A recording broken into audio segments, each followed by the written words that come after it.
Ayan, napalupot. Lupot yung ating mga ibon. Ano ba yan? Ibon natin mismo nahuli.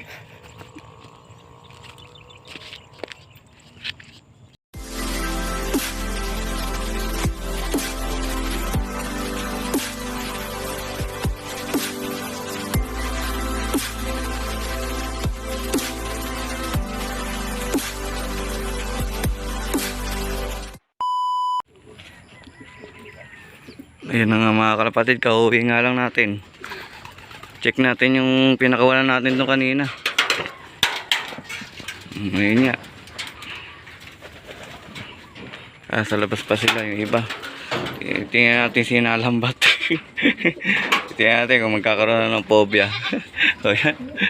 Ayun, sinalambat natin si inbreed natin. So, ano pakiramdam na na-shoot ka sa lambat? Hindi mo kasi iniwasan. Pinakawalan ko doon sa gawin doon, may kumurba. Malay kong doon dadaan, ayun, shoot siya. Yun nga, yung bali nga mga kalapatid, yung lambat na yun, talagang makakahuli talaga ng kalapate. Kung sabihin man lang na panghuli man lang ng uwis yun. Pero dapat kasi, pagka ganong maliwanag na, dapat nakatanggal yun. Delikado talaga pagka ganyan nakalatag pa rin sa may maga. Talaga pag nadaanan ng mga kalapati natin talagang mahuhuli. Ayan, tingnan nyo to, talagang siya na natin yung breed talaga nahuli dahil kasi meron nga sa atin na nagsabi na isang tropa na nakapag-toss din doon, meron nga doon nakalatag na lambat na hindi naman daw tinatanggal sa talagang nakalatag din daw sa may araw. Dapat doon sa gabi lang kung talagang panghuli ng uwis. Talagang huli kasi daanan kasi pwede ng daanan ng kalapati natin yan, ng Santa Rosa, Cabaratuan, San Leonardo, tapos yung Muñoz, Gimba, ayan, San Jose, pwedeng dumaan doon yung ibon natin. Kasi bukid yun halos yung pinakagitna nung talagang pwedeng dumaan ng ibon natin doon. Okay sana kung makakaiwas yung ibon natin doon, hindi mahuli. Pero kung masasaktuhan talagang huli.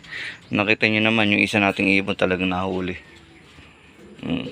Hindi ko naman din akalain na yung ibon natin doon ay pupunta. Pero pinakawalan ko talaga. Pero hindi ko naman sinadya na doon talagang yung ibon natin dumaan. Naasaktuhan dumaan doon. Patay huli. Ayan, magkakaroon na sigurong phobia yung ating inbreed na yan. Ayan nga sana ma-actionan yun. Kaso hindi kasi natin pwedeng galawin yun kasi wala naman tayong paalam sa barangay. Mas maganda kung mapapaalam natin tapos patanggal natin. Pero talagang huli talaga ng kalapate. Nakita niya na-shoot yung isa nating ibon. Ayan, buti kompleto naman yung ating tinos na 7. Ngayon nga, meron tayong umuwi pang isa. Galing ng Lucena, kauwi lang. Bali, 3 days na siya. Ngayon lang nakauwi. Kailangan natin nalambat. Ayan, ibon ni Dosilop yan. Ayan, yung cut-off na siya ngayon. Wala, butas na siya. YB pa naman natin yan. Ayan Ayan, mahina na yung ibon, gagamutin na natin, i-recover. Ayan, shoutout nga sa mga kumpare natin dyan, mga pogi. Ayan, Happy New Year sa inyo.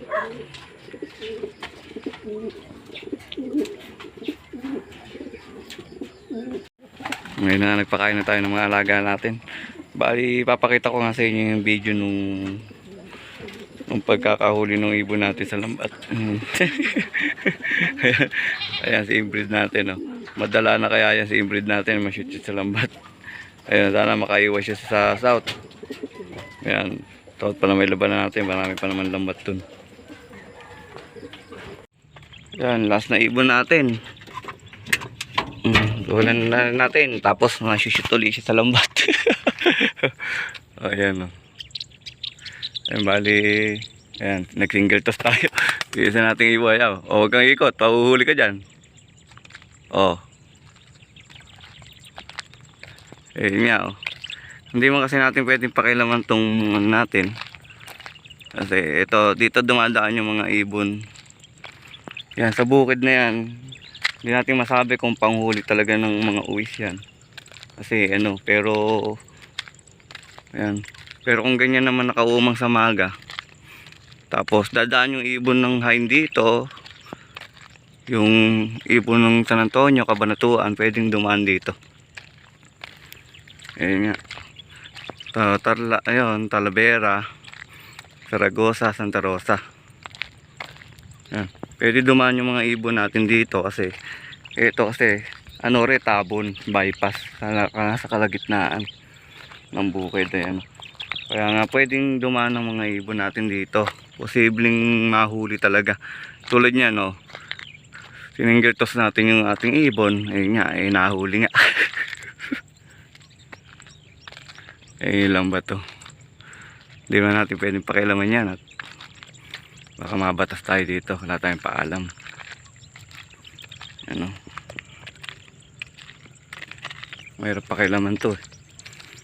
Pero shoot, sigurado ibon. Mahuhuli talaga. Ayun, no, sigurado mayroon na nahuli. Ayun, sira na rin yung iba. Mataas din eh. Andito tayo sa may bypass. Ayan. Ito na tayo nagbitaw ng ating kalapate. Ayan, andito nga yung sinasabi sa ating lambat. Pero kapraso nga lang. Kaso pag dumaan yung mga alaga natin dito, ay may shoot din sigurado. Ayan, subukan natin ma-shoot yung ibon natin. Oh, ayun oh. Na-shoot nga oh. Ayun oh. Nasabi ko may shoot talaga yung kalapate dito. Ayun yung ibon natin oh, na-shoot oh. Uhuli talaga ng ano. Tignan mo oh. Huling-huli yung kalapate natin. Wala mo ako.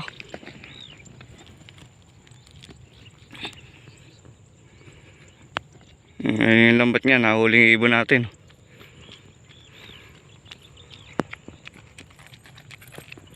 Tanggalin natin yung ibon natin, nahuli.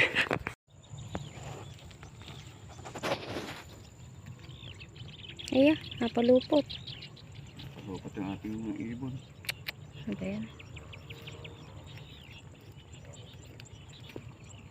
Ibon natin mismo nahuli.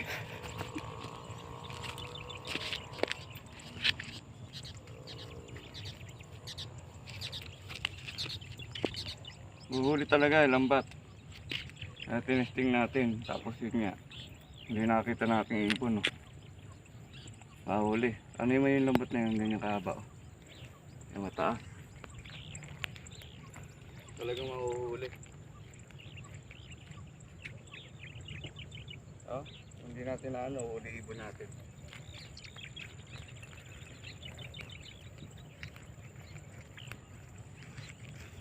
Meron yung nakapagturo sa atin.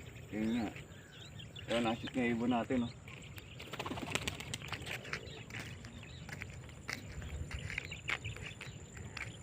Ayan, huli oh. Ayun yung ibon natin, na-shoot. O, yun yung lambat. Kahit kapraso lang to. Pero pag nadaan ng ibon natin, huhuli talaga. Hindi tinatanggal.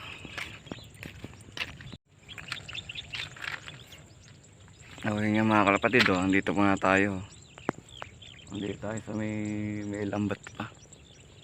Kaya wala tayong makausap dito kung kanino yung lambat na yun. Nakausap na sana natin para maibaba yung lambat. Delikado talaga kasi yung ibon natin, tiyan nyo. Nakita nyo naman yun, oh. Na-shoot sa lambat. Ayun yung lambat to.